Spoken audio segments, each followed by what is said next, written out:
നിങ്ങളുടെ മകൾക്ക് വേണ്ടി നിങ്ങൾ സുകന്യ സമൃദ്ധി യോജനയിൽ അക്കൗണ്ട് എടുത്തിട്ടുണ്ടോ? എങ്കിൽ നിങ്ങൾ മാത്രമല്ല, ഇന്ത്യയിലെ കോടിക്കണക്കിന് രക്ഷിതാക്കൾ ഇപ്പോൾ ഈ പദ്ധതിയുടെ ഭാഗമാണ്. നവംബർ 19-ന് പ്രധാനമന്ത്രി നരേന്ദ്രമോദി പുറത്തുവിട്ട കണക്കുകൾ കേട്ടാൽ നമ്മൾ ശരിക്കും അത്ഭുതപ്പെടും. 3.25 ലക്ഷം കോടി രൂപയാണ് ഈ പദ്ധതിയിലൂടെ മാത്രം ബാങ്കുകളിൽ എത്തിയിരിക്കുന്നത്. എന്താണ് പുതിയ വിശേഷങ്ങൾ എന്ന് നമുക്ക് നോക്കാം. ആന്ധ്രാപ്രദേശിലെ പുട്ടപർത്തിയിൽ ശ്രീ സത്യസായി ബാബയുടെ ജന്മശതാബ്ദി ആഘോഷങ്ങളിൽ പങ്കെടുക്കവെയാണ് പ്രധാനമന്ത്രി ഈ സുപ്രധാന കാര്യം പങ്കുവച്ചത്. കണക്കുകൾ പ്രകാരം ഇതുവരെ 4 കോടിയിലധികം അക്കൗണ്ടുകളാണ് സുകന്യ സമൃദ്ധി യോജന വഴി തുടങ്ങിയിരിക്കുന്നത്. പെൺകുട്ടികളുടെ ഭാവി സുരക്ഷിതമാക്കാൻ രക്ഷിതാക്കൾ എത്രത്തോളം ശ്രദ്ധിക്കുന്നുണ്ട് എന്നതിന്റെ തെളിവാണിത്. എന്തുകൊണ്ടാണ് ഈ പദ്ധതിക്ക് ഇത്രയധികം സ്വീകാര്യത? പ്രധാനമന്ത്രി പറഞ്ഞതുപോലെ തന്നെ രാജ്യത്തെ പെൺമക്കൾക്ക് ഏറ്റവും ഉയർന്ന പലിശ ലഭിക്കുന്ന പദ്ധതികളിൽ ഒന്നാണിത്.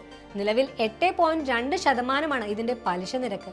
മകളുടെ വിദ്യാഭ്യാസം, വിവാഹം തുടങ്ങിയ വലിയ ആവശ്യങ്ങൾക്ക് പണം കണ്ടെത്താൻ ഇതിലും മികച്ചൊരു സേവിങ്സ് ഓപ്ഷൻ വേറെയില്ല എന്ന് തന്നെ പറയാം. ഇനി ആർക്കെങ്കിലും ഈ പദ്ധതിയെക്കുറിച്ച് അറിയില്ലെങ്കിൽ 10 വയസ്സിന് താഴെ പ്രായമുള്ള പെൺകുട്ടികൾക്ക് വേണ്ടിയാണ് ഈ അക്കൗണ്ട് തുടങ്ങാൻ സാധിക്കുക. കുട്ടികൾക്ക് 15 വയസ്സാകുന്നത് വരെ നിക്ഷേപം തുടരാം. ഏകദേശം ഒരു പതിറ്റാണ്ട് മുൻപ് തുടങ്ങിയ ഈ പദ്ധതി ഇന്ന് രാജ്യത്തെ സമ്പദ് വ്യവസ്ഥയിൽ തന്നെ വലിയൊരു മാറ്റമാണ് കൊണ്ടുവന്നിരിക്കുന്നത്. ഇതിനൊപ്പം തന്നെ പശു സംരക്ഷണത്തെക്കുറിച്ചും നാഷണൽ ഗോകുൽ മിഷനെ കുറിച്ചും പ്രധാനമന്ത്രി സംസാരിക്കുകയുണ്ടായി. പശുക്കൾ സമ്പദ് വ്യവസ്ഥയുടെയും ആരോഗ്യത്തിന്റെയും ഭാഗമാണെന്ന് അദ്ദേഹം ഓർമ്മിപ്പിച്ചു.